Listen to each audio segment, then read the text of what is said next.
Assalamualaikum warahmatullahi wabarakatuh. Bertemu lagi dengan Ibu Isma Fitriani. Kali ini kita masuk ke semester genap tahun pelajaran 2020-2021.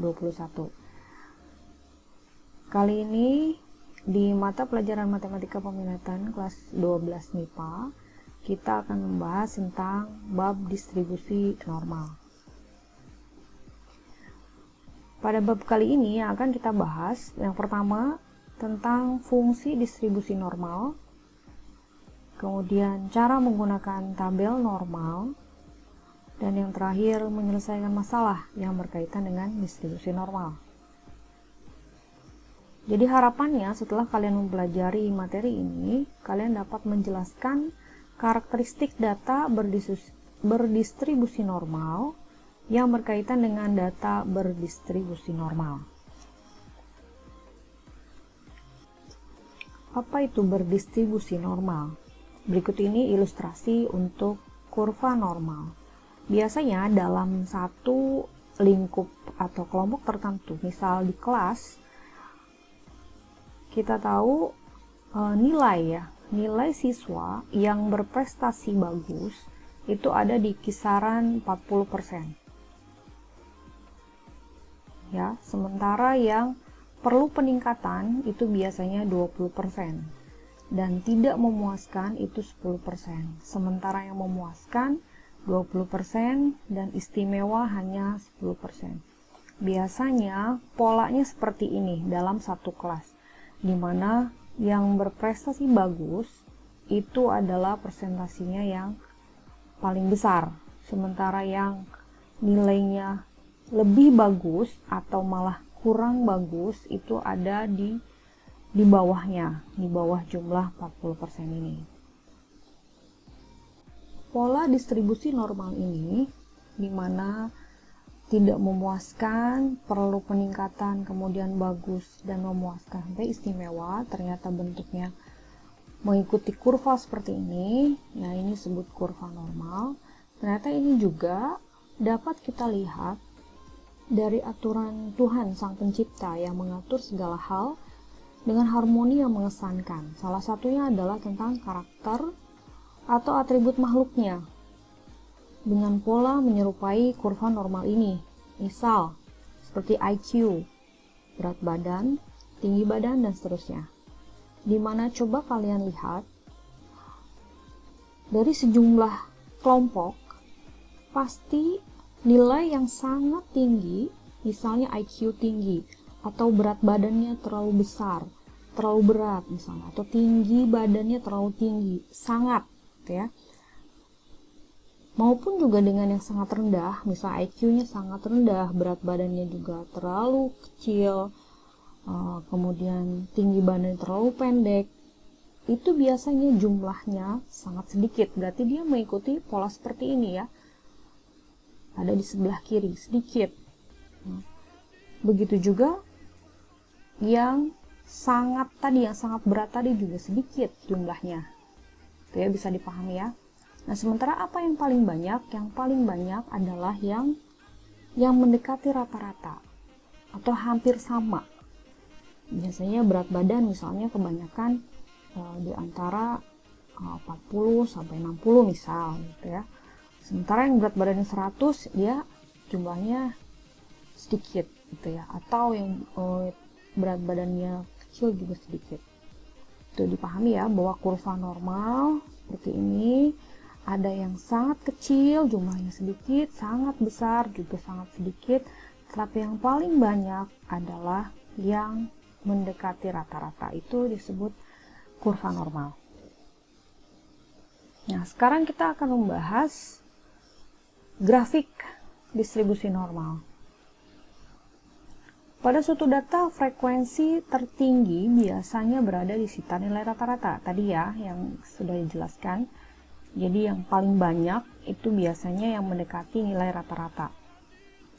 Semakin jauh nilainya dari nilai rata-rata, frekuensinya akan semakin rendah. Tadi ya, kiri dan kanan akan semakin rendah. Jadi dia mengikuti pola seperti ini. Jadi kalau kita lihat dia seperti lonceng terbalik gitu ya. Misal rata-rata data dilambangkan dengan seperti ini, dibaca mu, ya. Mu, sebaran data dengan secara umum dapat digambarkan seperti berikut. Jadi ini gambarnya lonceng. Nah, kurva ini dikenal dengan kurva normal atau kurva lonceng karena bentuknya seperti lonceng. Nah, persamaan kurva ini dinamakan fungsi distribusi normal atau distribusi Gauss. Jadi ini ya penemunya. Fungsinya bentuknya seperti ini, fx sama dengan 1 dibagi. Notasi ini dibaca rho, akar dari 2pi E pangkat negatif 1/2 dikali x dikurangi mu dibagi rho dikuadratkan. Untuk x mulai dari negatif ta hingga sampai ta hingga, di mana mu adalah parameter untuk rata-rata, rho adalah parameter untuk simpangan baku. Mungkin kalian pernah belajar ya di bab statistik apa itu rata-rata dan simpangan baku. Sedangkan pi itu ada konstanta ya 3,14 dan E ada konstanta yang bernilai 2,72. Nah, sekarang kita amati jenis distribusi normal. Yang pertama, di sini kita lihat ada kurva yang berwarna hijau, merah, dan biru. Kalau kita lihat dari ketiga kurva ini, mereka mempunyai nilai puncak di X yang sama, yaitu pada saat M ini ya. Nah, ini karakter grafik dengan mu yang sama, tetapi rho-nya berbeda. Mu-nya itu rata-rata ya. Jadi mu-nya sama ya. Jadi ini yang menentukan dia sama, berarti dia puncaknya ada di titik yang sama. Tapi rho-nya berbeda, simpangannya berbeda. Jadi beda lengkungannya, tapi dia mencapai titik puncak di X yang sama. Gitu ya. Jadi kalau mu-nya sama, menentukan titik di mana titik puncaknya, gitu ya, si X-nya. Nah, di sini ada 3 grafik juga. Ini menandakan jika mu-nya berbeda tapi rho-nya sama. Rho-nya sama berarti dia ketinggian kurvanya sama. Ketinggian kurva sama, mencapai nilai maksimum yang sama gitu ya. Tetapi nilai X yang pada saat titik puncak itu nilainya berbeda. Jadi hanya nilai maksimumnya yang sama pada saat rho-nya sama. Nah, sedangkan ini untuk mu dan rho yang berbeda. Jadi dia mencapai nilai maksimum yang berbeda di X yang berbeda juga. Ya. Jadi secara umum kita bisa simpulkan bahwa distribusi kurva normal itu bentuknya selalu seperti ini ya, seperti lonceng atau genta. Ya. Di mana kurvanya simetris ya. Simetris itu kiri dan kanannya sama. Seperti ini. Kemudian dia selalu mencapai puncaknya pada saat X sama dengan mu. X sama dengan mu. Jadi puncaknya pada saat X sama dengan mu. Jadi kalau mu-nya 0, berarti puncaknya di 0. Nah, sementara untuk luas daerah kurva, luas daerah di bawah kurva ini dibatasi oleh sumbu X, karena ini merupakan peluang ya maksimal adalah 1. Nah, sedangkan untuk luas di sisi kiri yang dibatasi oleh garis X sama dengan mu ini, dia adalah setengah. Dan di sebelah kanan juga setengah. Jadi secara umum luasnya itu bisa kita cari dengan integral. Integral mulai dari negatif ta hingga, dari sini negatif ta hingga sampai ta hingga untuk fx dx sama dengan 1, dan untuk x kurang dari sama dengan mu, kurang dari sama dengan mu berarti ke arah kiri, itu 0,5, dan X lebih dari sama dengan mu, berarti ke arah kanan, itu juga 0,5. Jika nilai mu sama dengan 0, dan rho sama dengan 1, maka akan diperoleh distribusi normal baku atau standar, yaitu dinotasikan N0,1. 0,10 adalah rho, mu, maaf, dan 1 adalah rho-nya. Nah, ini gambar ya, seperti ini. Jadi mu-nya 0 di sini ya. Tahingga sampai min tahingga sampai tahingga. Ya, jadi karena mu-nya sama dengan 0 dan rho-nya sama dengan 1, sehingga rumus distribusi normal berubah jadi 1 dibagi akar 2pi, jadi rho-nya kita ganti dengan 1 ya di sini. Kemudian ada z di sini, jadi z itu adalah pengganti dari X dikurangi mu dibagi rho. Ya. Ya. Sehingga ketika kita integralkan mulai dari min tahingga sampai tahingga untuk fz dz ya, itu kita peroleh sama dengan 1 karena ini merupakan peluang ya, distribusi ini merupakan peluang, jadi maksimal 1 dari min tahingga sampai tahingga. Sedangkan di sebelah kiri kurva, untuk sebelah kiri X sama dengan 0 ya, dia hasilnya akan 0,5, jadi mulai dari integral dari negatif tahingga sampai 0 dia akan 0,5. Sedangkan untuk integral 0 sampai tahingganya dia juga 0,5.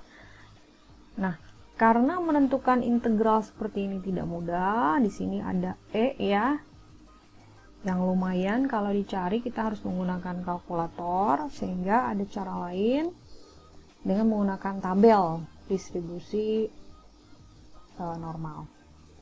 Ini ada contoh. Di sini ada daerah yang diarsir dibatasi oleh interval 0 sampai 1,24. Untuk Z ya, dia sudah Z, bukan lagi X, jadi sudah Z. Jadi kita akan menggunakan fungsi dalam Z ya, fz. Yang pertama, coba tuliskan bentuk integralnya.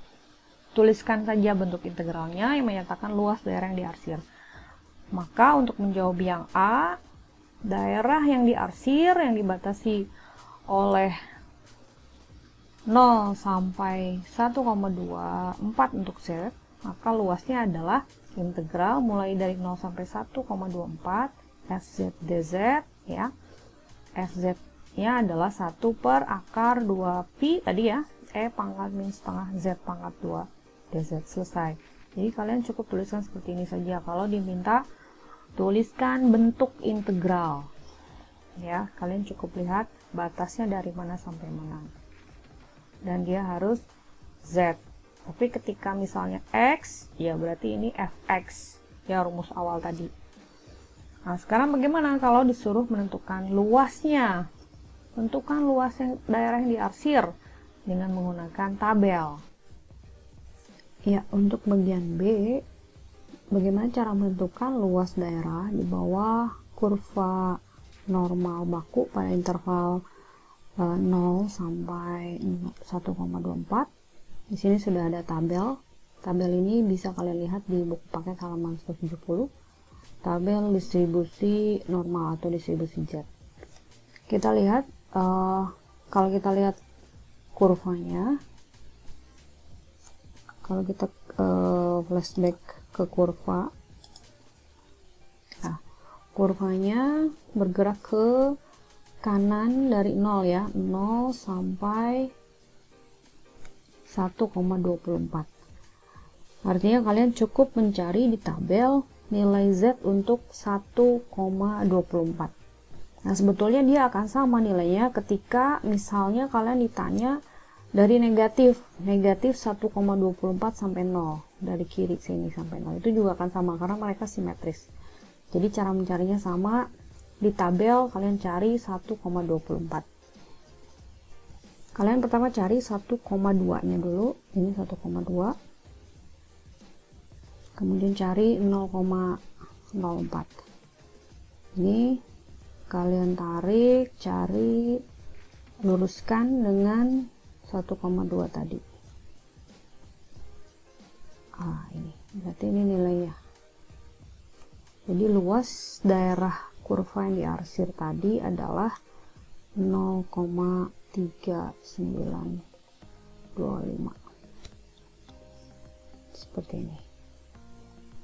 Jadi cukup mudah ya kalau dia mencari luas 0 sampai sekian, kalian tinggal cari di tabel. Baik, contoh hanya satu saja. Ibu ingin kalian melatih diri dengan mencari sendiri terlebih dahulu bagaimana cara mencari luas daerah yang belum dibahas ya. Mungkin di sini untuk latihan soal nomor 1 seperti contoh tadi kalian bisa selesaikan, tapi untuk nomor-nomor yang lain kalian bisa cari caranya bagaimana. Silakan latih diri ya, melihat di buku paket atau bisa lihat referensi lainnya. Terima kasih untuk pembelajaran hari ini, dicukupkan dulu. Wassalamualaikum warahmatullahi wabarakatuh.